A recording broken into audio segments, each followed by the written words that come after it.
Bonjour à toutes et tous, j'espère que vous allez bien. L'année est arrivée à son terme. Il est temps donc de s'attaquer au top flop film notable donc de fin d'année. Cette année 2021 qui fut très chargée au niveau des sorties ciné, parce que c'est vrai que vu qu'en 2020 les cinémas ils avaient fermé quand même une majeure partie de l'année, donc c'est vrai que du coup que beaucoup de sorties de 2020 ont été reportées cette année et même en 2022. D'ailleurs en 2022 il y aura énormément de choses à voir, faudra vraiment suivre. Déjà que cette année par semaine, même par mois des fois il y avait genre 10 bonnes sorties, donc fallait vraiment suivre. Bon après tout n'était pas non plus excellent, bon, mauvais, voilà, mais c'est vrai que il y en avait pour tous les goûts. Voilà, il y avait des films d'auteur, il y avait des gros blockbusters, il y avait même du film étranger, il y avait beaucoup de films français, il y avait pas mal de comédies. Voilà, c'est vrai que cette année et puis vers septembre-octobre, voilà, la fréquentation a vraiment commencé à venir, donc ça c'est vraiment une très bonne chose. Bon, en ce mois de décembre, c'est vrai qu'on a eu quand même 2-3 grosses sorties où les gens ils sont vraiment revenus en salle, donc ça fait plutôt plaisir. Voilà, c'est vrai que dès que les cinémas ont ouvert, voilà, les gens sont pas tout de suite revenus. Puis après c'est vers l'été, voilà, où on a eu des Suicide Squad, des Old et même des Camelot, voilà, surtout Camelot où les gens sont vraiment revenus. Puis après, quand on s'approchait de la deuxième partie de l'année et de la fin d'année, du coup, les gens sont beaucoup revenus. Puis bon, là, c'est vrai qu'il y a eu Spider-Man qui est en train de tout péter au box-office. Voilà, il vient de dépasser le milliard à l'heure actuelle. Mais bon, bref, on va pas parler de Spider-Man aujourd'hui. Enfin, en tout cas, on va l'évoquer un tout petit peu en fin de vidéo. Mais voilà, donc du coup, il y aura 3 vidéos différentes, à savoir les tops et du coup, en fin de vidéo, on abordera donc les films notables, donc ceux qui viennent juste après, donc les meilleurs films de l'année. Il y aura une deuxième vidéo flop et une troisième vidéo où on fera un point donc sur les séries que j'ai vues. Alors il y en a pas énormément non plus parce que j'ai pas non plus vu beaucoup de séries, mais voilà, les rares que j'ai vues, je vais du coup vous en parler. Non mais écoutez, on commence tout de suite avec le numéro 10 sans perdre de temps. C'est parti. Promising Young Woman de Emerald Fennell. Alors ça c'est un film qui a fait couler beaucoup d'encre parmi la gente masculine. Bon, moi je me suis pas senti concerné donc dans ce que je voyais par rapport aux hommes et au comportement parfois qu'ils peuvent avoir envers les femmes, même si c'est vrai que c'est le film féministe par excellence donc de cette année 2021 et même c'est le film le plus féministe qu'on pourra avoir même de ces dernières années. C'est sûr, même à côté Bird of Prey, c'était plus girl power en mode divertissement, en mode super héroïne, etc. Mais c'est vrai que Promising Young Woman c'est un film très engagé, très politiquement engagé, bon, écrit, réalisé et produit par une femme, avec entre autres à la production Margot Robbie, si vous avez fait attention, avec dans le rôle titre une femme.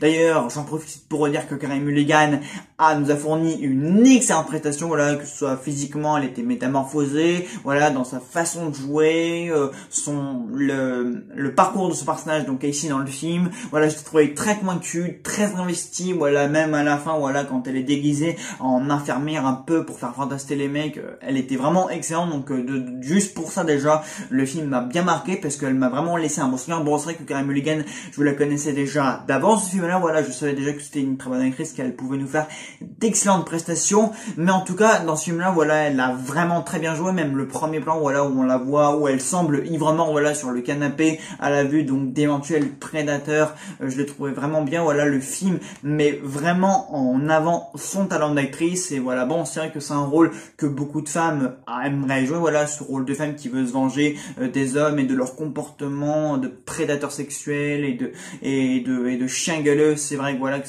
c'est un rôle que beaucoup de femmes, j'en suis sûr, convoiteraient, selon leurs idées ou pas. Mais voilà, Carey Mulligan, en tout cas, est un gros point fort donc de ce film, et même de cette année 2021, j'ai trouvé qu'elle fournissait une très bonne prestation en général par rapport à tout ce qu'on a vu. Le scénario, bon, il a été élu meilleur, mais il a été récompensé aux Oscars. Là, par contre, je suis pas sûr que j'aurais rejoint les jurys. Bon, le scénario, il a rien d'extraordinaire, il est original, voilà, dans son pitch, dans le parcours de Casey. Ce que j'ai bien aimé dans l'histoire, c'est la relation qu'elle va entretenir avec ce mec là, Ryan, donc qui était son ancien camarade quand elle faisait des études de médecine. Voilà, j'ai bien aimé leur relation, et puis c'est vrai que ce mec, du coup, quand il nourrit une relation, nous après on a de l'attache et de l'empathie pour Casey. Voilà, on a envie que leur relation elle marche, et du coup ce personnage paraît tout de suite plus tendre, voilà, vu qu'elle développe des sentiments et qu'elle a du coup un côté amoureuse et qu'il y a un côté romanesque, donc ça j'ai bien aimé cette histoire. Bon, après, il y a un petit retournement avec Ryan, puisqu'on apprend du coup qu'il est entre autres complice du coup du viol donc de son ami ou de sa sœur, je sais plus si c'est sa sœur ou si c'est son ami, mais bref, du nom de l'ancienne amie de Casey. Donc ce qui fait que du coup maintenant il a envie de se venger des hommes. Voilà, j'ai trouvé intéressant ce retournement parce que finalement, faut passer aux apparences. Voilà, le mec il a beau faire innocent, propre, gentleman, mais finalement il est un peu comme tout le monde. Même si il ne faut pas mettre tous les hommes dans le même panier. Attention, c'est pas ce que je dis, mais pour le coup j'ai trouvé, voilà quoi, le film nous introduisait ce mec comme un gentil homme, comme un mec gentleman, comme un mec qui est un peu différent des autres, comme un mec qui agit pas mal envers les femmes. Et finalement, le film nous l'a fait un petit peu à l'envers, en mode finalement, elle a pensé que c'était un homme bien, et finalement, en fait, c'est un vrai connard aussi. Donc, j'ai bien aimé, j'ai trouvé intéressant ce retournement, et ce qui nous amène du coup à parler de la fin, que je trouve absolument jouissif, très intéressant, vraiment, voilà, quand elle s'habille en infirmière, un peu en mode pour faire fantasmer tous les mecs à la fin, et du coup que elle meurt, voilà, ça j'ai trouvé que c'était un parti pris assez intéressant, pour le coup, voilà, qu'elle se fasse tuer, mais qu'en fait, elle avait prévu son coup dès le départ, et qu'à la fin, du coup, ils se retrouvent tous à rater. Donc j'ai trouvé ça plutôt intéressant. Au cinéma, j'ai été très content de cette fin, je l'avais trouvé, parce que pour le coup qu'elle meurt, ça m'avait foutu un peu la haine. Je me suis dit, merde quoi, finalement les hommes auront gagné sur elle, et finalement non, en fait elle avait tout prévu, elle avait tout manigancé, et à la fin ils se font tous arrêter, voilà, et puis à la fin elle envoie son petit texto à Ryan, du coup, qui est invité à cette fête, à la fête du coup à cette fête, et voilà, donc j'ai trouvé la fin très jouissif, intéressante, voilà, et bon, elle paraît un petit peu tirée par les cheveux cette fin, mais je l'ai trouvée vraiment très très cool. Donc oui, Promising Young Woman en 10e position, voilà, donc une très belle réussite donc de cette année 2021. Numéro 2. Le discours de Laurent Tirard. Alors, c'est vrai que Laurent Tirard, c'est un acteur français que j'aime bien. Voilà, un homme à la hauteur, j'avais beaucoup aimé. Et il a fait aussi Le Retour d'un héros, toujours avec Jean Dujardin d'ailleurs. Un homme est à la hauteur, et Le Retour d'un héros, c'est tout avec Jean Dujardin. Donc c'est vrai que je le trouve bon réalisateur. Je trouve que c'est l'un de nos meilleurs réalisateurs français. Je trouve qu'il fait de très bonnes propositions. Bon, elle va pas rencontrer un franc succès. Même le discours, ça a pas super bien marché en salle. Enfin, j'ai pas eu les chiffres exacts. En tout cas, ça avait pas fait beaucoup parler. Donc ça m'étonnerait que ça ait cartonné au box-office. Mais en tout cas, le discours en termes de comédie française, en termes de film français, j'ai trouvé que c'était intelligent, recherché, philosophique, hilarant, voilà. Benjamin Laverne, de toute façon, il vient de la comédie française, donc voilà, c'est normal qu'il soit un minimum drôle et qu'il nous fasse pouffer de rire en salle. Et en tout cas, sur moi, ça a très bien fonctionné. J'ai trouvé le scénario hyper bien construit, hyper intelligent. Voilà, c'est un huis clos comique de toute manière, mais qui met en fait le personnage de Benjamin Laverne dans diverses situations. Voilà, parce qu'en fait, c'est un mec qui se prend vraiment la tête. Voilà, la moindre petite chose qui va se passer, parce qu'en fait, ça se passe au cours d'un dîner, et on va lui demander de faire un discours pour le mariage de son pote ou de son beau-frère ou de je ne sais trop quoi, et après lui il se pose un maximum de questions, et du coup il est tout au long du film, il est dans tout un tas de dilemmes moraux, il s'imagine tout un tas de situations impossibles et inimaginables concernant ce fameux discours, les façons dont ça pourrait se produire, comment ça pourrait fâcher, ce qu'il pourrait faire tâche, ce qu'il pourrait dire. Voilà, donc le mec il va se prendre la tête pour rien, mais le film est hilarant, je vous dis, à chaque réplique qui est hyper bien trouvée. D'ailleurs c'est la première fois, enfin depuis très longtemps que je voyais des dialogues aussi bien écrits dans un film français. Ça faisait très longtemps que j'avais pas vu des dialogues aussi drôles, aussi bons, aussi minutieusement écrits. Enfin voilà quoi. Et puis en plus Benjamin Laverne, il sait super bien les dire, il sait super bien la jouer. Il rajoute un petit truc, une tonalité à la voix qui fait que c'était hyper drôle. Enfin voilà quoi. Et puis même l'histoire qu'il nous raconte avec son ex Sonia, puis même le rapport qu'il a par rapport à l'amour. Enfin voilà, j'ai trouvé que le film vraiment bien construit. Au niveau de la mise en scène, j'ai trouvé une bonne ambition, même pour briser le quatrième mur. Il y avait vraiment des choses intéressantes. Voilà, même au niveau du montage, de la réalisation, voilà, tout était bien coordonné, tout était bien imbriqué. Donc vraiment le discours, voilà, je vais pas m'éterniser sans ce temps non plus, mais j'ai trouvé que c'est un film français génialissime. Donc vraiment, si vous cherchez un très bon film français, donc sorti en 2021 ou même de ces dernières années, parce que vraiment, même que ce soit cette année ou même ces dernières années, j'ai trouvé que c'était un film français qui était même même au-dessus de beaucoup d'autres choses. Voilà, cette année, en termes de comédie, on a eu quand même pas mal de choses. Voilà, on a eu OSS, on a eu Kaamelott. Bon, Kaamelott, j'ai pas voulu me risquer à aller le voir étant donné que je connaissais pas l'univers de la série, que de base il m'intéresse pas trop. Donc je sais que j'aurais pas compris l'humour et du coup que j'en aurais fait une critique négative. Bon, il y aura eu peu de chances que j'adhère totalement à l'humour parce que j'avais eu les bandes annonces, c'est vraiment les blagues et les running gags que j'ai entendus m'ont pas du tout fait rire, donc j'ai pas voulu me risquer à aller voir le film.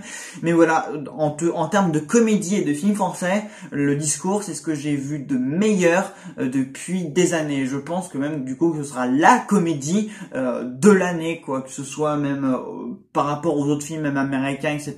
Je pense vraiment que c'est vraiment une comédie très très intelligente et les répliques surtout, je trouve que c'est intello, c'est philosophique, c'est recherché. Donc voilà, donc si vous cherchez vraiment une comédie intelligente, pas prise de tête, simple, bien réalisée, bien jouée, et tournez-vous vers le discours de Laurent Tirard. Voilà. Numéro 1. Alors, vous savez que je suis très admirateur donc des femmes qui réalisent. Voilà, je suis toujours très curieux donc de voir ce qu'une femme va apporter donc de nouveau au cinéma. Et c'est vrai que cette année, on a eu une femme donc qui s'appelle Chloé Zhao qui nous a fait donc 2 longs métrages très importants. Alors très important, je sais pas. Enfin pour Nomadland en tout cas, oui, je trouve que c'est un film important avec des messages très forts. Un film humain, voilà, s'il y avait qu'un seul mot pour décrire maintenant, ce serait humain, et un film Marvel qui s'appelle Les Éternels. Alors Les Éternels, je ne l'ai pas vu parce qu'il m'attirait pas du tout, voilà, l'histoire, et puis même le MCU, ça commence un peu à me gaver depuis quelque temps, donc je l'ai pas vu, donc, mais cependant, maintenant, je trouvais ça très beau, très touchant, et une femme qui dirige une femme comme Frances McDormand, je suis encore plus admiratif, d'autant plus que Frances McDormand, pour moi, c'est l'une des plus belles prestations de l'année aussi, après Carey Mulligan. Voilà, je trouve que Frances McDormand, elle est hyper investie, voilà, comment ils l'ont dit, comment elle joue son rôle de nomade, voilà, de femme au mode de vie, voilà, dans un camping-car, avec les autres personnes qu'elle va rencontrer, voilà, à un moment donné, elle va faire la connaissance d'un homme, de plusieurs autres gens du voyage, enfin bref, on est au cœur de l'humain, voilà, parce qu'en fait, ce qu'on nous montre dans ce film, voilà, c'est, disons, un mode de vie un peu à l'ancienne, voilà, ces gens qui vivent dans leur camping-car à leur façon, voilà, qui sont autonomes, qui sont dans leur coin, et voilà, quoi, j'ai trouvé ça très beau, très humain. Bon, c'est vrai qu'en termes de mise en scène, c'est pas le film du cinéma qui va tout casser, tout révolutionner, hein. C'est clair que si vous recherchez un film à mise en scène avec de très beaux effets spéciaux, avec une très belle photographie, quoique, s'il y a quelques beaux plans larges et quelques plans sympathiques, parfois il y a une belle photographie, on voit des couchers de soleil, on voit le ciel, on voit l'horizon, on voit de belles montagnes, etc. Donc ça, c'est des fois on a quelques beaux visuels, ça c'est pas le problème, mais bon, c'est pas un film en termes de mise en scène, voilà, qui va tout de suite nous exploser la rétine. C'est pas le but. Voilà, le but de ce film, c'est d'avoir un message sur l'humain, voilà, de porter un message humanitaire, voilà, et d'où le but en fait de voir de nombreux horizons, de voir beaucoup de routes, de n'avoir rien d'autre à perte de vue que le vide, voilà, parce que c'est vrai que le monde, voilà, avant que beaucoup investissent et construisent, voilà, avant que on n'ait que des immeubles et des gratte-ciels à perte de vue, avant le monde c'était le désert, c'était voilà, les champs, les montagnes, c'était la nature, voilà. Nomadland, c'est un film qui va beaucoup nous montrer la nature, voilà, l'eau, les lacs, les montagnes, les routes, etc. Voilà, les gens qui voyagent, les gens qui voient du pays. Donc je trouve que Nomadland, ça dégage beaucoup de fraîcheur, ça dégage beaucoup d'humanité, ça nous fait voir beaucoup de très beaux paysages. C'est un film très libérateur, voilà, c'est un film qui nous fait voyager, et c'est vrai que c'est, voilà, avec ces temps assez troubles, on peut pas vraiment aller là où on veut partout dans le monde, et c'est vrai que Nomadland, voilà, c'est un film qui nous fait voyager dans un camping-car, voilà, et on y prend beaucoup de plaisir, voilà, c'est un film très touchant, c'est un film qui a un très beau message, et Frances McDormand le porte à merveille, elle porte le film sur ses épaules, voilà, c'est pas non plus un film très gai, très joyeux, mais il y a quelques passages vraiment très touchants, voilà, où elle va être avec d'autres gens du voyage, voilà, où elle va partager, où ils vont être solitaires et unis les uns et les autres, et ça c'est vraiment très beau. Donc ouais, je trouve que Chloé Zhao sur Nomadland, elle a fait un très beau travail, voilà, j'étais très intéressé par ce film avant sa sortie, je suis très content de l'avoir vu en salle, et voilà, je voulais vraiment le mettre dans ce top parce que je trouve qu'il mérite qu'on parle vraiment de lui, parce que c'est un film qui a beaucoup à dégager, qui a beaucoup à dire. C'est pas un film tout public, c'est pas un film qui va plaire à tout le monde, mais je trouve que c'est un film qui mérite d'être vu parce qu'il dégage beaucoup, il dégage de l'humanité, de la sincérité, c'est un film qui est très sincère, qui est très pur, voilà, qui est très terre à terre, voilà. C'est même l'un des films les plus terre à terre que j'ai vu depuis plusieurs années maintenant.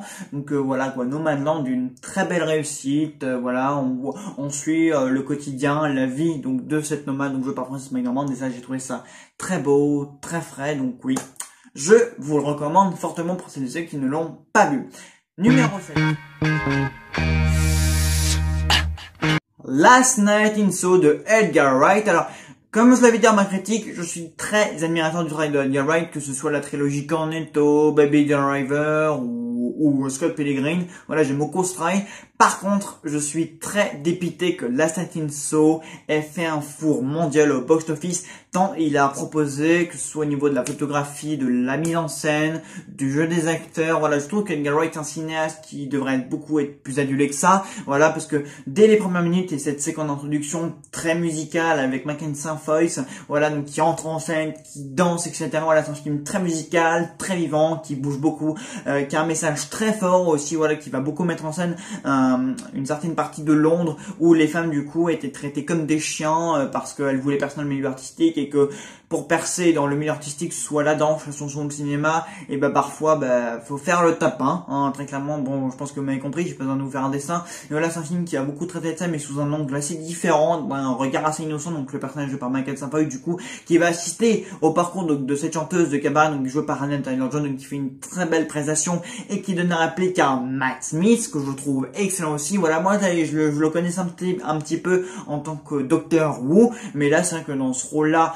il est excellent, et il y a pas mal de scènes un peu horrifiques du coup où Edgar Wright va vraiment mettre en scène, voilà, des femmes comme ça, voilà, qui sont abusées par les hommes. Il y a plusieurs dialogues comme ça, voilà, qui font un peu référence de la situation, voilà, de ce Londres, de ce Soho, donc de ce quartier de Londres très mal famé, très sombre, voilà, qui fait peur. Il y a énormément de scènes horrifiques mais hyper bien réalisées. Voilà, moi en salle j'avais vraiment les jetons, j'avais beaucoup de frissons et j'étais même parfois très effrayé, parce que c'est vrai que le film déborde d'idées de mise en scène, et moi j'ai eu même quelques making of sur internet où du coup on voit toute la créativité dont Edgar Wright a fait preuve pour tourner certaines scènes, les trucages, voilà, entre la double personnalité, que ce soit du coup de Anya Taylor-Joy ou même de Mackenzie Foy. Voilà, j'ai trouvé les deux personnalités très bien imbriquées, très bien montées, très bien réalisées. Donc je comprends pas pourquoi ce film a fait un four alors qu'il déborde de tout ce dont le cinéma recherche, quoi. Voilà, il emprunte à Chabrol, à Hitchcock, à Lynch, il emprunte à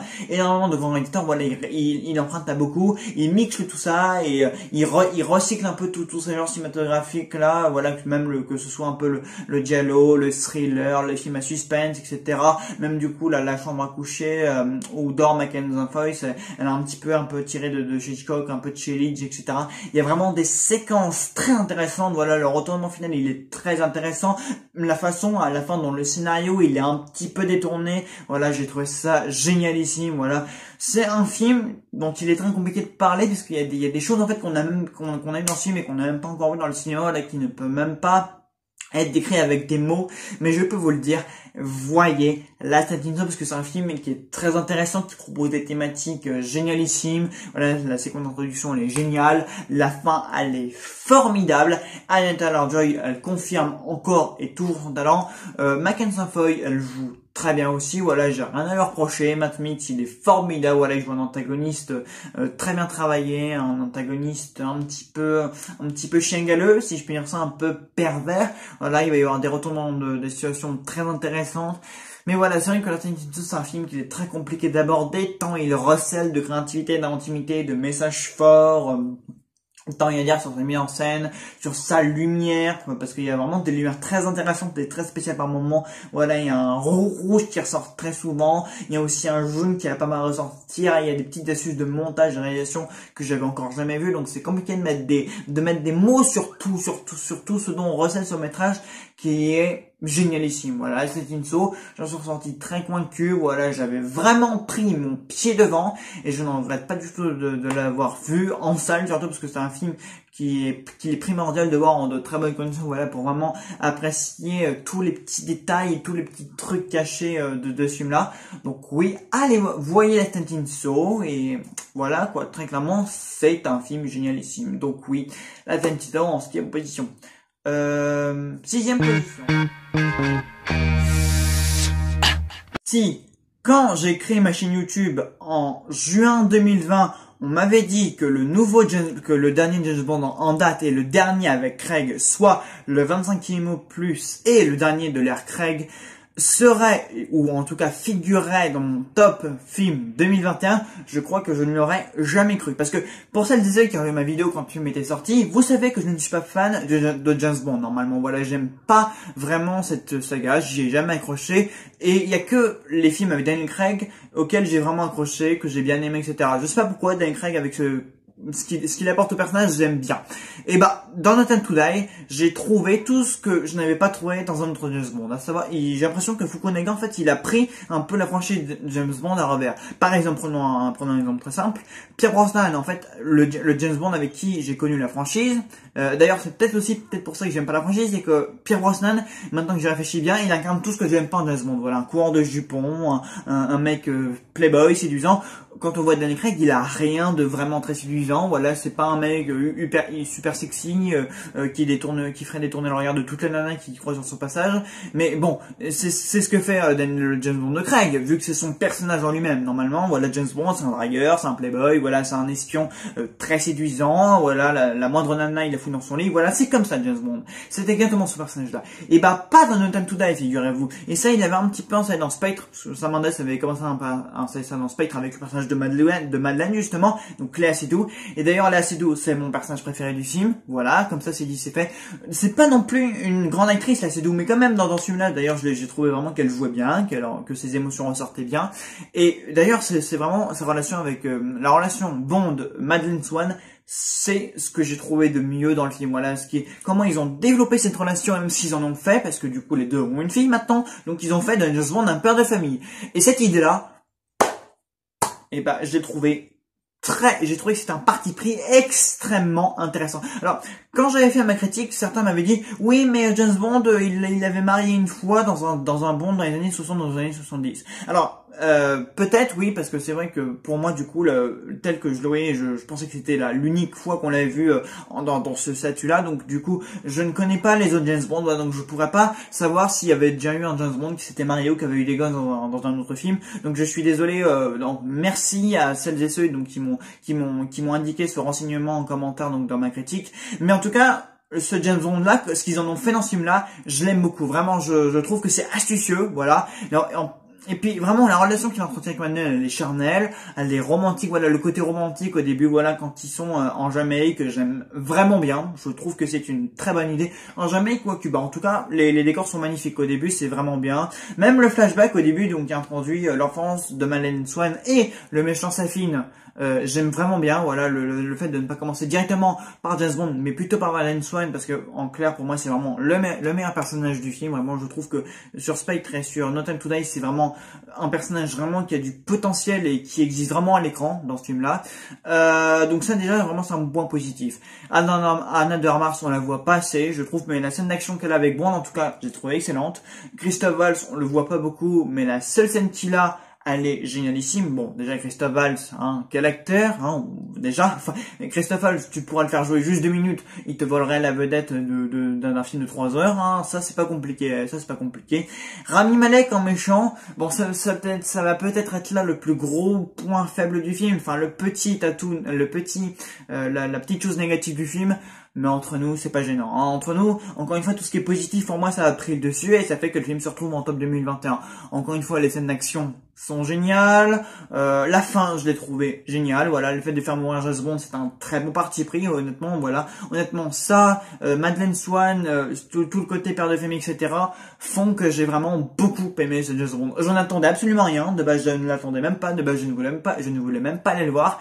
Et résultat, il se retrouve en top film 2021. Comme quoi, tout peut arriver. Et d'ailleurs, j'en avais également fait un live avec mes copains youtubeurs Ciné Galaxy et Young sur Cinéma. Voilà, donc si vous en intéressez, on parle du film en détail. Donc vous retrouvez donc certaines choses donc que j'ai déjà dit dans ma critique et ici donc dans ce live, mais je le dis beaucoup plus en détail.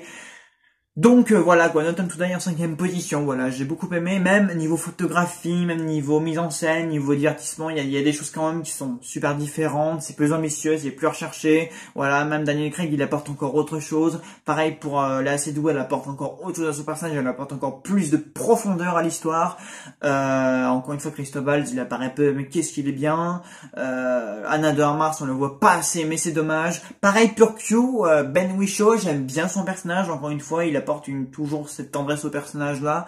Ralph Fiennes, voilà, un rôle secondaire très convaincant. J'ai pas gros chance d'autre à dire, voilà, ma critique a déjà tout dit et ici voilà, je ne fais que réitérer vraiment les grands points qui m'ont vraiment plu. Donc voilà quoi. On peut passer directement à la 4e position, voilà, parce que encore une fois, No Time to Die, presque un coup de cœur. Et voilà, la preuve, il se retrouve en top 5 de mon top 2021. 4e place.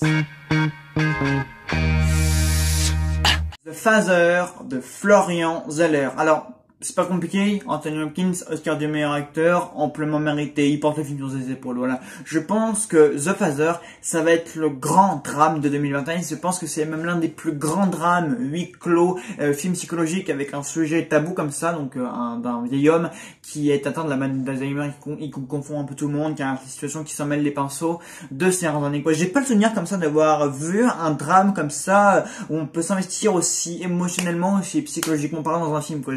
J'ai pas de ces dernières années. Enfin, si, il y avait Adieu les cons aussi qui était dramatiquement incroyable, etc.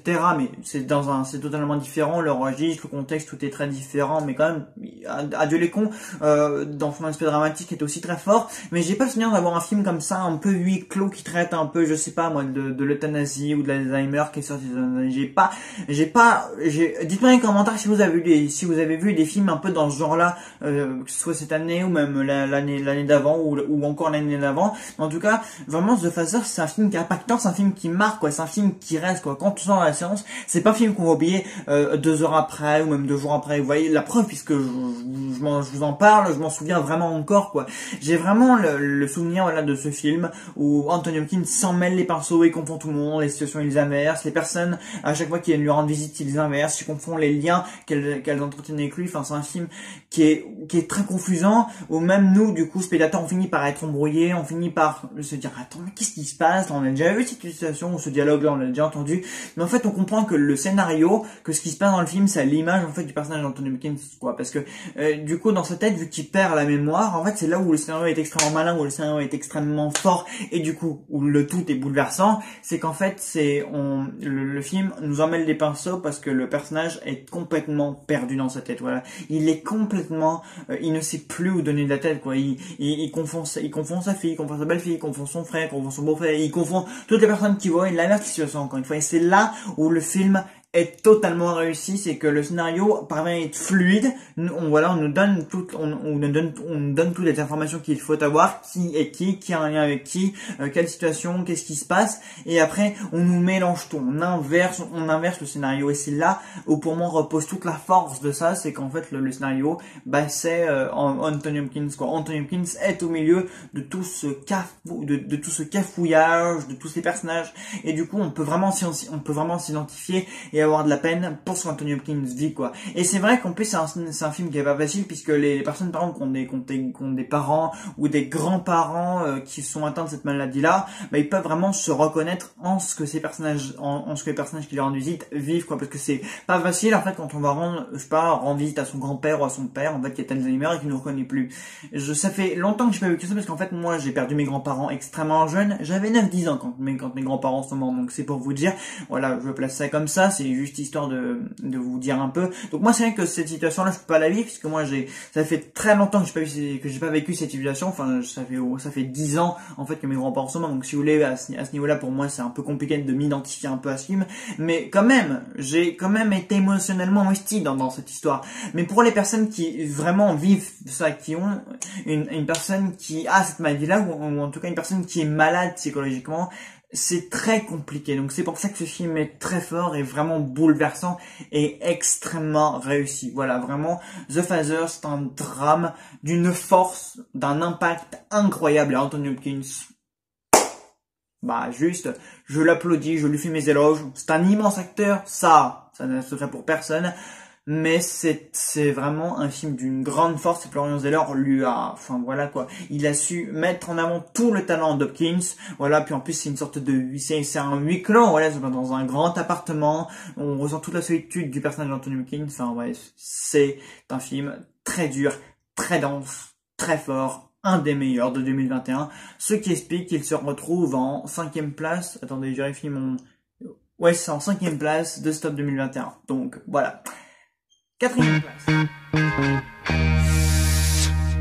Boîte noire de Yann Gozlan. Alors celui-là, je vous avoue que j'ai mis un petit peu de temps avant d'aller le voir parce que j'étais pas enthousiasmé de ouf. Mais alors là, quand tout le monde a commencé à faire ses gros retours sur le film en disant waouh, quel film français exceptionnel, bien écrit, bien réalisé, Pierre Ninet est incroyable, etc. Je me suis dit ok, bon, je vais aller jeter un coup d'œil parce que ça a l'air vraiment bien. Effectivement, je suis ressorti de la salle plus convaincu que jamais. Bah, c'est le meilleur film de français de l'année, en tout cas en termes de dramaturgie. En drame, tout ce qui est enquête, tout ce qui est jeu d'acteur, c'est vraiment très bien. Pierre Ninet est excellent. Bon, c'est pas un acteur français que j'adore, mais pour le coup, avec ce film-là, je dois avouer que maintenant je vais suivre un peu sa carrière d'acteur avec grand intérêt, parce que pour le coup, je l'avais vu juste avant ça dans le OSS, et je l'avais pas trop fameux, je l'avais même trouvé insupportable dans le OSS, mais là pour le coup, je l'ai vraiment trouvé très bien. Il y a aussi André Dussolier en second rôle que j'aime bien. Bon, de toute façon, André Dussolier, c'est un de nos meilleurs acteurs français. Il y a celle qui joue sa copine aussi que j'ai bien aimé. Voilà, j'ai bien aimé les scènes qu'ils ont, tout le trio, tout le tandem, Dussolier, Ninet et sa nana que j'aime bien, que j'ai bien aimé dans ce film-là. Le récit en lui-même, j'ai été pris du début à la fin. Voilà, l'enquête que le mec il va mener en mode Sherlock Holmes pour déterminer un petit peu tout le complot, tout ce qui se trame autour de ces boîtes noires, autour du crash de l'avion. Voilà, les petites idées de mise en scène qu'il y a par moment. J'ai trouvé ça hyper intelligent. Il y a des fois où je me suis dit putain quoi, c'est un film français qui fait ça. Enfin, je veux dire jusqu'où le film va aller jusqu'à l'aboutissement de l'histoire, même comment le film va finir. J'ai trouvé ça très malin, très intelligent, extrêmement surprenant. Ça faisait longtemps que j'avais pas été aussi surpris et emballé que ça d'avoir un film français, mais voilà, je trouve que tout fonctionne hyper bien, le rythme, voilà, ça monte crescendo, voilà, à chaque fois on a de plus en plus de rebondissements, voilà, parce qu'à chaque fois Pierre Ninet, il pense avoir, enfin, son personnage en tout cas, il pense avoir découvrir un nouveau truc, donc du coup il se lance sur cette piste, etc., etc., puis on va de révélations, de piste en piste, etc., puis on a l'impression d'être dans un vrai polar un peu à l'américaine, c'est aussi bien écrit et aussi bien rythmé, aussi dynamique, aussi prenant qu'un polar un peu à l'américaine, donc ça c'est vraiment bien. Il y a des petites idées de mise en scène, comme je vous le disais, par exemple il y a une scène où Pierre Ninet, voilà, pour un peu s'immerger vraiment dans son enquête, parce que le mec il est vraiment à fond quoi, la caméra se rapproche de son visage, il ferme les yeux, et là il s'imagine en fait dans l'avion qui s'est crashé du coup, et pour un peu visualiser en fait une situation qu'il aimerait voilà, qu'il aimerait qu'elle aboutisse à une résolution, voilà, à une résolution. Et vraiment il y a des fois où je me suis dit putain quoi, c'est hyper bien fait quoi, on est à fond dedans, et lui, vu que Pierre Ninet il est hyper investi, hyper conquis par ce qu'il joue, et qu'il arrive à rendre ce personnage hyper crédible, et en plus hein, voilà, je me suis renseigné, il a pris des cours un peu pour rendre son personnage crédible, etc., et ça se voit vraiment, c'est waouh, j'ai été scotché à mon siège quoi, j'étais à fond dans le récit. À chaque fois qu'il y avait une nouvelle piste, j'étais en mode bon, il va réussir, ou est-ce qu'il va se passer un autre truc, enfin voilà. Et à la fin j'étais pas prêt, et elle m'a waouh, pour le coup ce film là il m'a mis une vraie claque. Voilà, en termes de cinéma dramatique d'enquête, là parce que c'est plutôt un film sombre, hein, voilà, c'est pas un film très joyeux, il se passe pas grand chose de très drôle, c'est plus dans la dramaturgie, dans l'enquête, etc., que ça va se passer. Donc je trouve que c'est vraiment le meilleur film dramatique français de l'année. Voilà, le discours, voilà, donc film que j'ai placé en 9e position, je trouve qu'en termes de comédie c'est très intelligent et c'est le meilleur film comique de l'année. Et ben maintenant ce sera le meilleur film dramatique sombre français de l'année. Voilà, donc là on a deux meilleurs dans deux registres différents, donc c'est vraiment cool. Donc ouais, Boîte Noire, épaté, surpris, scotché, voilà, enfin, quand on veut écrire et réaliser un bon film français. De toute façon, Yann Gozlan, il a fait de bons films français, hein. Il avait fait Burnout avec François Civil, que j'avais trouvé vachement bon aussi, donc, et ça sera un réalisateur français à suivre. Voilà, je vais suivre sa carrière avec pas mal de curiosité et d'intérêt. Boîte Noire aussi, Le Chant du Loup avec François Civil aussi, j'avais bien aimé. Je sais plus si c'est Yann Gozlan qui l'avait fait, non, mais en tout cas, Boîte Noire, c'est un film français qui avait vraiment une très bonne réputation, donc pour le coup, Le Chant du Loup, je vous le conseille aussi.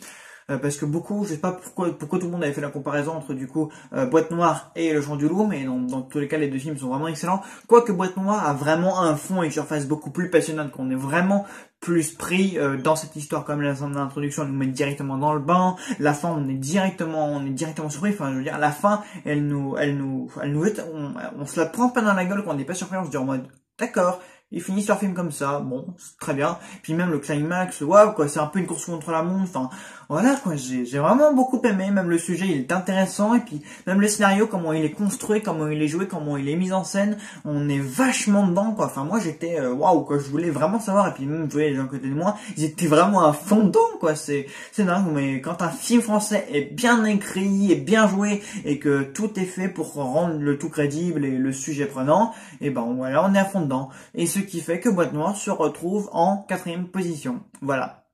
3e position. Dune de Denis Villeneuve. Si vous avez vu ma critique à l'époque, vous savez que j'adore le film et ça n'a pas changé, voilà. Quand, après avoir fait ma critique, je l'ai revu une deuxième fois, deuxième claque, voilà. Artistiquement parlant, c'est le meilleur film de l'année. De toute façon, bon, certes, il y en a qui ont dit que le film n'avait aucune âme, que c'était froid, que c'était décrépit, que c'était de la SF un peu désincarnée. J'ai pas envie d'écouter ces gens, voilà, artistiquement parlant, voilà, Greg Fraser, il a fait un excellent travail. C'est pas Roger Deakins, mais quand même, c'est aussi tout aussi joli, voilà, visuellement, Denis Villeneuve, il a fait un excellent travail, mise en scène, c'est de la mise en scène très terre à terre. Villeneuve, il fait de la SF très différente, celles et ceux qui ont vu et adoré Blade Runner 2049, ils le savent, voilà. Faut connaître d'abord le style de Villeneuve avant de voir Dune, sinon ça marche pas, voilà, parce que, Dune, Villeneuve, il a un style très terre à terre, très contemplatif. Avec lui, on a des films d'une beauté, d'une splendeur. Bon, on a soit c'est très terne avec Prisoners, soit c'est hyper, c'est aussi lumineux, mais je sais pas, même tout ce qui est sombre, il arrive à le rendre incroyable. Enfin bref, il y a des jeux de lumière, c'est complètement fou. Voilà, il arrive à tout rendre grandiose, à tout rendre immense. Dune sur grand écran, c'est un film de SF immense, quoi. C'est waouh, quoi. Et puis surtout, tu vois à quel point George Lucas, par exemple, il avait emprunté du coup à Frank Herbert pour faire son Star Wars, quoi. Tu vois à quel point il y a des trucs comme ça. Tu te dis ça, tu le retrouves dans Star Wars, ou ça, tiens, Lucas s'est inspiré de ça, ou ça, ah oui, d'accord. Donc tu vois à quel point, en fait, cette œuvre-là, Dune, maintenant, tu vois à quel point ça a influencé tout un tas d'œuvres de SF, ou tout un tas de choses dans la pop culture, quoi. C'est vraiment incroyable. Concernant l'adaptation, je comptais sur Denis Villeneuve pour m'intéresser, en fait, à cet univers, étant donné que David Leitch m'avait pas donné des masses envie de lire les bouquins quand il avait réalisé son Dune. Mais bon, pour le coup, Lynch, il avait vraiment tout concilier toute l'œuvre de Frank Herbert en fait dans son film. Bon, ça du coup c'était la demande des studios qui du coup ne lui avait pas laissé toute liberté artistique, etc. Alors que pour le coup là, Villeneuve va avoir on sait qu'il va y avoir une suite, le troisième on verra bien. En tout cas là maintenant j'ai vraiment envie de savoir la suite, voilà, comment le film se finit. En fait ça fait un peu conclusion, mais en fait ça tease évidemment une suite, mais on sait qu'il y a une grande guerre qui se prépare, voilà, les visions de Paul avec Chani, voilà, ce qui va se passer avec Chani, j'ai vraiment hâte de voir ça. Ce qui se prépare à la fin, j'ai vraiment hâte de voir le prolongement de cette histoire, voilà. Il y a tout un univers qui est posé, tout un contexte, alors on a fait connaissance avec les personnages, même le baron, Stellan Skarsgård, il m'a impressionné, voilà, ce baron, il est immense, voilà, waouh, il y a les costumes, les décors, tout est grandiose, tout est extraordinaire. Bon, moi, je suis peut-être pas objectif, c'est vrai, parce que moi, tu me donnes un beau film avec d'aussi beaux visuels, avec un contexte, avec un scénario pareil. Voilà, moi je voulais m'intéresser à cet univers, maintenant j'ai envie vraiment de connaître la suite, j'ai envie d'en voir tous les événements, la suite, l'évolution de Paul, voilà, tout son personnage m'a l'air très intéressant, et pourtant j'aime pas trop Timothée Chalamet en tant qu'acteur, donc là c'est plutôt exceptionnel que Villeneuve ait réussi à m'intéresser à Timothée Chalamet incarnant ce personnage-là, voilà, Timothée Chalamet qui fait penser un petit peu au personnage mythique de Luke Skywalker, voilà, un jeune qui veut un peu s'émanciper, qui a de grandes responsabilités sur ses épaules, qui est en quelque sorte l'élu, voilà, tout ce désert, Arrakis, voilà, il y a beaucoup de choses qui se préparent, il y a beaucoup de choses qui sont mises en place, mais en tout cas, voilà, quoi, Dune, pas un chef-d'œuvre, non, parce que quand on est un petit peu plus subjectif quand on redescend un petit peu, voilà, quand on a vu le film un peu depuis un certain temps comme moi, vu que le film est sorti en septembre, bah voilà, on prend un peu plus conscience que ça reste quand même un très grand film, que c'est quand même une sacrée bombe, que chaque plan est un cadeau, que c'est de la perle, voilà. Enfin, encore une fois, artistiquement parlant, c'est génialissime. Voilà, c'est vraiment incroyable. On n'a pas vu un tel film de SF depuis plusieurs années maintenant, quoi. C'est très très grand d'une artistiquement parlant. Là, je parle après. Au niveau du scénario, c'est peut-être un peu plus lambin, voilà. Mais bon, c'est parce que du coup, Villeneuve va un petit peu plus va installer l'histoire sur 2, voire même 3 films. Voilà, Dune, c'est un univers immense en termes de littérature. C'est un pilier de la littérature. Donc, je pense que Villeneuve va prendre un petit peu son temps. Mais en tout cas, me concernant, j'ai beaucoup aimé cette histoire. Les personnages me parlent. Enfin, beaucoup disent ouais que c'est un film de SF désincarné, que c'est vieille, etc. Moi, je suis pas, peut-être pour le moment parce que c'est que le premier film. Après, je pense que dans le deuxième film et dans le troisième film, on va voir encore plus au-dessus, quoi. Après, certains disaient oui, c'est le Seigneur des Anneaux de la SF, etc. Voilà, certains ont dit Dune est pour la SF, parce que le Seigneur des Anneaux est à l'héroïque fantasy. Pour le coup, c'est différent. On peut pas comparer une œuvre à une autre. Voilà, Dune, c'est très différent du Seigneur des Anneaux. Voilà, Peter Jackson et Denis Villeneuve sont très différents. Certains même ont comparé Dune à Lawrence d'Arabie. Encore une fois, David Lean et Denis Villeneuve, ce sont deux réalisateurs très différents. Mais je reconnais que Dune, c'est un grand film, qu'il a vraiment posé le contexte et les bases pour toute la suite de l'histoire. Voilà, la fin est très alléchante. Voilà, on a envie d'en connaître plus et je suis très ravi du coup qu'ils aient renouvelé ça pour un Dune partie 2 parce que voilà, on veut connaître la suite. Moi, j'ai pas lu les bouquins, donc moi j'ai envie de savoir ce qui va se passer maintenant. Je veux voir cette fameuse guerre, je veux voir Paul évoluer, je veux voir ces personnages grandir, je veux voir cet univers. Je pense qu'on n'a pas encore tout vu. Voilà, je pense que ça va être encore plus grand, voilà, bon, on va patienter jusqu'en 2023, donc voilà, quoi, mais c'est vraiment génial. Donc Dune en 3e position. 2e position. Malignant de James Wan. Et je sais que vous allez tous vous foutre de ma gueule, étant donné que le film s'est fait descendre dans les critiques Télérama, Première, les critiques YouTube, etc. Mais j'en ai rien à faire parce que James Wan, c'est un putain de metteur en scène et que Malignant est un putain de très grand film et une nouvelle proposition horrifique hyper intéressante et la meilleure réalisation de James Wan depuis Conjuring 2. Voilà. Et je vous en voilà. Non, plus sérieusement, je trouve que James Wan, en fait, c'est sa meilleure réalisation depuis Conjuring 2 et j'emmerde les critiques. Voilà, je suis vulgaire, mais le film s'est tellement fait descendre par la presse et autres. Voilà, il y en a qui disaient que c'était de la merde, que le retournement final, il était prévisible même depuis les trailers, que James Wan, il a rien donné de nouveau, que c'était ridicule, que c'était le dialogue du pauvre, que c'était un film d'horreur médiocre, etc. Mais ça m'embêtait vraiment en fait de lire ça dans beaucoup de critiques parce que je me suis dit mais putain mais ce film il est génial quoi. En termes de mise en scène il y a enfin de nouvelles propositions.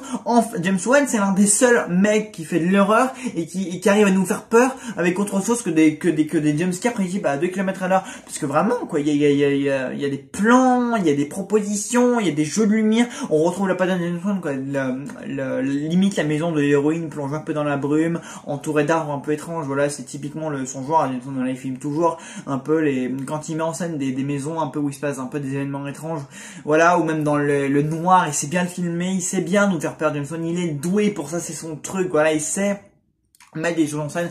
Et même au début, voilà, quand il se passe des choses dans la maison, même avec le petit copain de notre héroïne, enfin son mari ou un truc comme ça, parce que elle porte un bébé, tout ça, enfin, il y a des trucs qu'on s'y attendait pas, quoi. Par exemple, à un moment donné, dans le film, son mec ou son mari, je sais plus très bien, lui cogne la tête contre le mur. Et on pense que cette chose-là est anodine. Mais après, on découvre qu'en fait, bah, il y a un truc, en fait, avec sa tête, quoi. Et à la fin, il y a une résolution par rapport à ses idées. Ah d'accord, ok, et à la fin, le puzzle évidemment se constitue parce que l'enquête se poursuit, les questions trouvent des réponses, etc., etc. Et puis après, il y a le retournement final et puis on se dit, waouh, ok.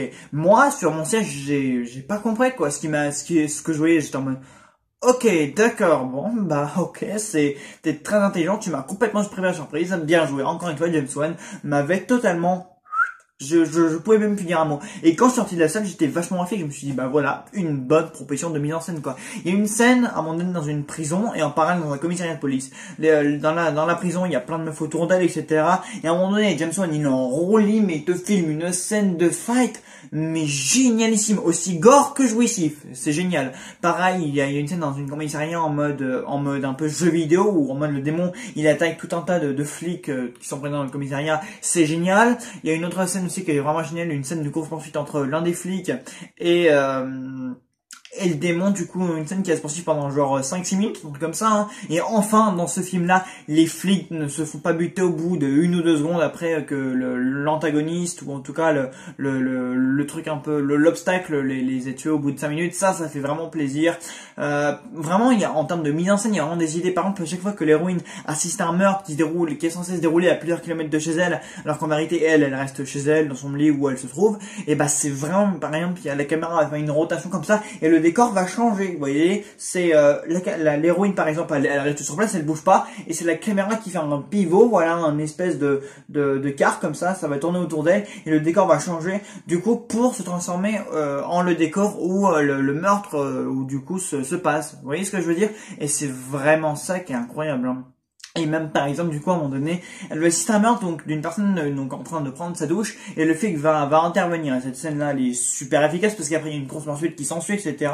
Enfin voilà, à un moment donné elle est sur son lit et elle assiste à un meurtre d'un mec qui est lui couché sur son lit et comme ça le démon passe au-dessus d'elle, donc la caméra reste à hauteur donc de sa tête parce qu'elle est en train de dormir, donc elle est sur son oreiller. Donc par exemple là l'oreiller il est là, elle est posée là et la caméra est là et on voit le démon comme ça en arrière-plan qui est en train de monter sur elle pour l'attaquer du coup le mec qui a serre-bouté juste à côté d'elle. Moi j'ai vu ça, j'étais en mode wow.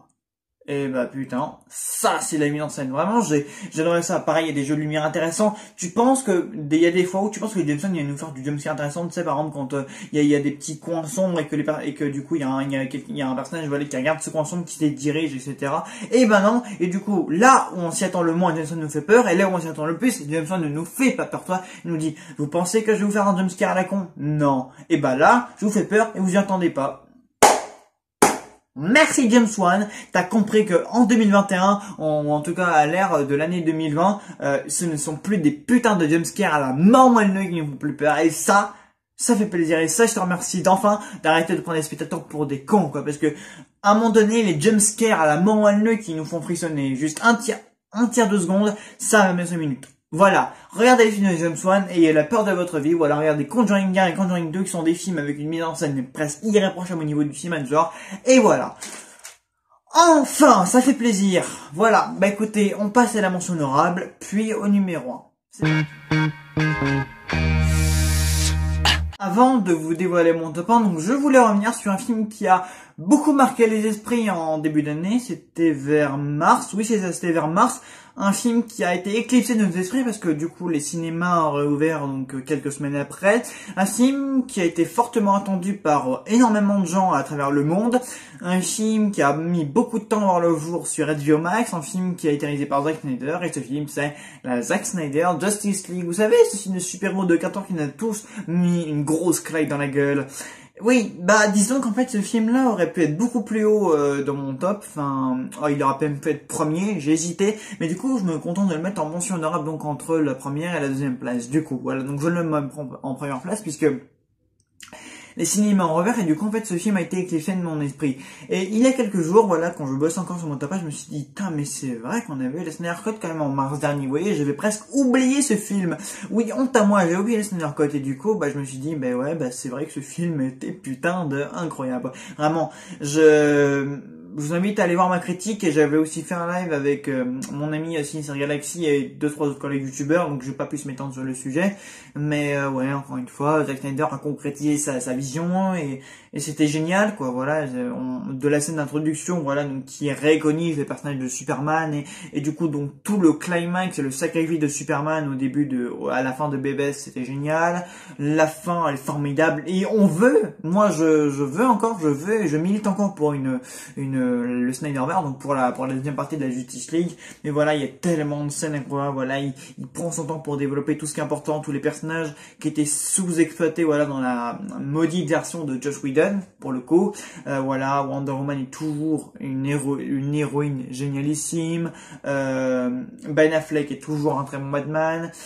Ezra Miller est toujours un très bon Flash, et l'humour, voilà, c'est pas de l'humour à la Marvel, voilà, c'est quelques blagues par-ci par-là qui font de mal à personne. L'iconisation de ce personnage, elle est génialissime. Bon, voilà, tout le climax, il est juste oufissime. Voilà, la résurrection de Superman, elle est magnifique. Voilà, son costume noir, il est génial. Que dire de plus, voilà, Snyder, il réiconise ce personnage, mais bon, ça c'est son talent, voilà, quand il fait des ralentis, etc., même quand il compte des choses, quand il pose des contextes, voilà, pour compter, du coup, l'histoire, donc, de ces 4 boîtes mères, voilà, la légende de Darkseid, voilà, il prend bien en compte celles et ceux comme moi, qui n'ont pas forcément lu les comics, donc, de la Justice League, et du coup, il nous explique bien, en détail, l'histoire pour qu'on vraiment qu'on ne s'y perde pas et qu'on prenne tout à ce qui se passe, et c'est génial. Voilà, il a enfin concrétisé sa version, ça se voit, toutes les scènes d'action sont iconisées, immortalisées à la sauce Snyder. C'est le film de Snyder, c'est le même scénario que ce qu'on avait connu en 2017, mais avec le talent de Snyder, et ça change tout. Donc oui, Zack Snyder Justice League en mention honorable, et voilà, juste un film incroyable. Et je tenais à rappeler, parce que j'ai l'impression que beaucoup de gens ont oublié ce film, du coup, parce que vu que les films ont rouvert, beaucoup de films sont sortis, du coup, même moi, j'avoue, je l'avais oublié que ce film était sorti, enfin, je l'avais pas oublié, mais il m'était un peu sorti de l'esprit. Mais oui, quand même, c'était génial ce qu'on s'est pris en mars dernier. C'était génial. Et si on avait eu ça sur grand écran, vous pouvez être tranquille qu'il aurait été sûrement en première ou en deuxième place. Mais non, il est sorti, on l'a vu chez nous, ce film-là, mais c'était quand même génialissime. Un des plus grands films de super-héros qu'on a vu, encore une fois. Ces dernières années, ça fait vraiment du bien, voilà, encore une fois. Le Batman de Ben Affleck, je l'aime bien. Wonder Woman, Gal Gadot, elle est juste aussi jolie, voilà. Wonder Woman et Gal Gadot, et Wonder Woman. Diana Price, voilà. Darkseid, c'est pareil, il est génial, voilà. La scène où Wonder Woman, elle va dans cette crypte et où elle voit donc tout dans cette grotte, la légende de Darkseid, waouh, c'est génial ici, voilà. Voilà, même tous les flashbacks qu'on voit Darkseid, les combats un peu mythiques avec les Amazones, c'est juste formidable. Bon, ça déborde de talent. Bon, voilà, on va pas s'étendre plus sur le sujet. Voilà, on en a déjà beaucoup parlé, donc, de ce Zack Snyder Justice League. Voilà, quoi, en termes de cinéma super-héroïque, ça confirme tout le talent de metteur en scène de Zack Snyder, et c'est dommage, puisque c'est le seul bon film qu'il a réalisé cette année, mais voilà, quoi. Et maintenant, le numéro 1. Eh bien, c'est simple, puisque c'est le dernier film que j'aurais vu en salle cette année, et non pas Matrix 4, mais bel et bien West Side Story, donc du grand dieu, de la légende vivante, unique, Steven Spielberg. West Side Story, voilà, comme je l'avais dit, quand Spielberg réadapte une comédie musicale qui est déjà grande, il en fait un chef-d'œuvre, il en fait le meilleur film de l'année, tout simplement. Voilà, cette histoire d'amour qu'il met en scène, elle est juste fabuleuse. Voilà, elle nous donne envie de tomber amoureuse. Bon, j'ai fait une critique il y a quelques jours de ça, donc je vous invite à aller la voir. Mais bon, un coup de cœur, tout simplement. Voilà, en termes de mise en scène, de photographie. Voilà, Spielberg, on reconnaît la patte de Spielberg entre mille. Voilà, du plan séquence d'ouverture du début à cette fin aussi tragique, à la Roméo et Juliette. Voilà, Ansel Elgort, Rachel Zegler, dans cette histoire d'amour aussi passionnée qu'interdite. Voilà, tous ces grands plans larges, toutes ces reconstitution, version années 60-70, ça ressemble à un studio de cinéma, cette musique, ces paroles, toutes ces scènes où ça danse, où ça chante, c'est fabuleux, voilà. Rien d'autre à dire, West Side Story, juste une merveille, voilà, je vais pas m'étendre là-dessus parce qu'encore une fois j'en ai fait une critique il y a quelques jours, du coup ça sera un peu radoté, voilà, mais ouais, très clairement West Side Story, j'ai été pris, encore une fois j'ai été conquis. Bon, encore une fois, Spielberg qui réalise une comédie musicale, il aurait pas pu faire mieux que ça, voilà, il a réadapté, mais il a fait une relecture si intéressante, si unique, si génialissime, si romantique, voilà, encore une fois, Spielberg, il peut passer de la dramaturgie à la mélancolie, à l'amour, à la dureté, il peut tout faire, il peut tout traiter, Spielberg, et il le prouve avec West Side Story, justement, voilà, où il enjolive ce récit, il rajoute des petits trucs par-ci par-là, il prend quelques libertés, même au niveau des personnages, voilà, cette histoire, elle avait pris un petit coup de vieux, et là, il lui redonne toute sa beauté, toute sa splendeur. Ouais, il en a fait quelque chose d'unique, il en fait quelque chose de vraiment merveilleux, quoi. Il réussit à traiter de cette histoire d'amour et de ses conséquences, de cette guerre des clans, de cette rivalité, de cette clandestinité entre toutes les nationalités, et voilà, quoi, de tous ces gros bras, voilà, qui veulent toujours se bastonner, se battre en duel, pour on ne sait quelle raison. Il réussit à raconter toute cette histoire, parce que Spielberg, encore une fois, c'est un immense conteur d'histoire. Et ça, on ne le répétera jamais assez, mais Spielberg, quand il veut raconter une histoire, il ne le fait pas à moitié, voilà. Et là, il met en scène toute cette histoire, voilà, donc cette belle histoire d'amour au milieu de toutes ces rivalités, voilà, de tous ces gens qui se disent, allez, demain, on va se battre avec des armes, avec des chaînes, etc. Il arrive à passer d'un l'un à l'autre, d'imbriquer toute cette histoire et d'en faire purement et simplement le meilleur film américain de cette année. Voilà, le meilleur film de l'année pour moi. Voilà, encore une fois, peut-être que je manque d'objectivité, mais c'est comme ça. Je vais pas m'étendre plus sur le sujet. Voilà, West Side Story, juste un énorme coup de cœur. Voilà, j'étais pas dans cette histoire, j'avais confiance en Spielberg. Voilà, les comédies musicales, encore une fois, c'est pas ce que je regarde de plus, mais Spielberg, il pourrait me faire regarder n'importe quoi. Voilà, tout simplement, West Side Story en première position. Voilà, écoutez, voilà donc pour mon top 10. Donc je répète, Promising One en 10e position, Le Discours en 9e position, No Man's Land en 8e, La Tête Inso en 7e, No Time to Die en 6e, The Father en 5e, Boîte Noire en 4e, Dune en 3e, Malignant en 2e, mention honorable à la Zack Snyder Justice League et West Side Story est donc mon film préféré de cette année. Alors, en film notable, donc en film que j'ai quand même beaucoup aimé, mais malheureusement donc tous les films que je viens de citer donc surpassent malheureusement ce film honorable. Donc il y a Réminiscence de Lisa Joy, voilà, que j'avais beaucoup aimé, qui m'avait beaucoup convaincu, avec un excellent Hugh Jackman et une excellente Rebecca Ferguson. Pieces of a Woman, voilà, film sorti sur Netflix en tout début d'année, malheureusement, qui a complètement été éclipsé par tout ce qui est sorti après, mais que j'ai trouvé très fort. Il ne faut pas l'oublier, ce film-là, Pieces of a Woman de Cornel Mondraguzzo, Tic Tic Boom de Lin-Manuel Miranda, donc que j'ai vu récemment, qui est sorti sur Netflix avec un excellent Andrew Garfield. Encore une fois, je suis pas forcément très fan donc des comédies musicales, mais alors celui-là, il m'a vraiment convaincu. My Zoé de Julie Delpy, personne n'en a parlé. Un très grand drame de et avec Julie Delpy, voilà, sur le deuil et sur le fait donc de comment faire son deuil. Voilà, une mère de famille qui perd sa fille, c'est très dur, et le film parle de ça, et avec beaucoup de force et beaucoup d'émotion. Donc voyez My Zoé, c'est très important, parce que c'est un film qui propose vraiment quelque chose d'assez inattendu. On pense que ça va être un film joyeux, et en fait pas du tout. C'est un film très mélancolique et très peu gay, donc, mais c'est un très grand film, et Julie Delpy est une cinéaste remarquée. Je vous disais que j'admirais beaucoup les films qu'il réalisait, et voilà, Julie Delpy en est une bonne preuve. The French Dispatch de Wes Anderson, parce que Wes Anderson est l'un des derniers réalisateurs qui possède vraiment un univers artistique à lui, et The French Dispatch c'est vraiment un film remarquable. Le dernier duel de Ridley Scott, voilà. Il a un très bon film, le grand retour de Ridley Scott, et uniquement avec ce film cette année, malheureusement. Cruella de Greg Gillespie. Alors là, c'est juste au niveau des costumes et des décors que je trouvais magnifiques. Et Emma Stone qui en est convaincue par ce qu'elle joue, même si le scénario est un peu bancal. Voilà. Donc, La Nuée de Giusto Filippo, le premier long métrage de ce même réalisateur.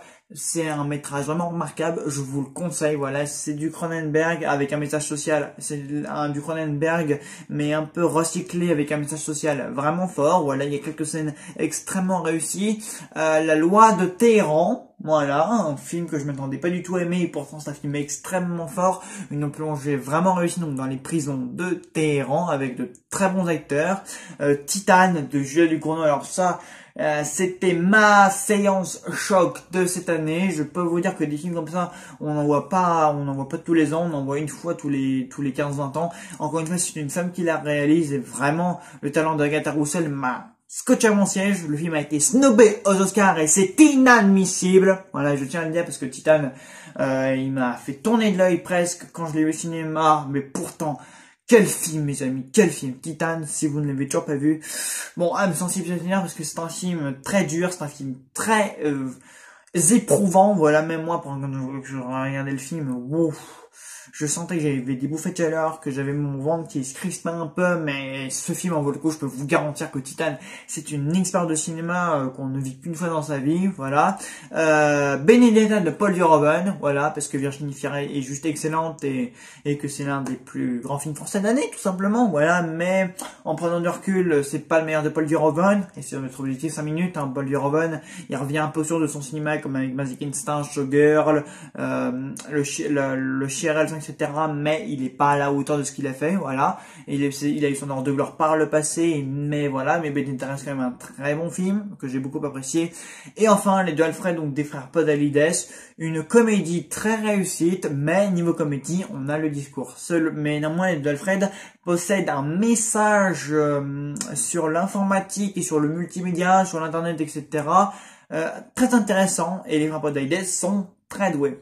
Voilà, bah écoutez, j'en ai fini avec mon top des films donc de cette année 2021. Donc en termes de films notables, je rappelle donc Réminiscence de Lisa Joy, Pieces of a Woman de Cornel Mondreguzzo, Tic Tic Boom de Lin-Manuel Miranda, My Zoe de Julie Delpy, The Friendly Spy de Wes Anderson, Le Dernier de Ridley Scott, Cruella de Greg Gillespie, La Nuit de Giusto Filippo, Le Roi de Téhéran, Titan de Julia Ducournau, Benedetta de Paul Verhoeven et Les Deux Alfred, donc des frères Podalides. Voilà, donc les films notables, c'est ceux qui viennent juste après les meilleurs films de l'année. Voilà, c'est ceux que j'aurais bien voulu intégrer, mais malheureusement, j'ai préféré donc tous les films avant. Voilà, donc c'est, voilà, tout simplement. Bah écoutez, j'espère que, voilà, n'hésitez pas à me dire en commentaire si on a des films en commun, voilà, s'il y a des films que vous auriez placé, que vous avez, qui sont dans votre top, mais que vous avez placé un peu plus haut, ou des films que moi je trouve notables, mais que vous avez placé dans votre top. N'hésitez pas à me dire si je suis carrément cinglé d'avoir mis certains films dans ce top, voilà, on en discute, je sens que ça va être drôle, hein, surtout pour Malignant et d'autres films, je sens que je vais me prendre des saucés, mais bon, tant pis, j'assume. En attendant, on se retrouve très vite pour mon flop et un point sur les séries. Salut à tous!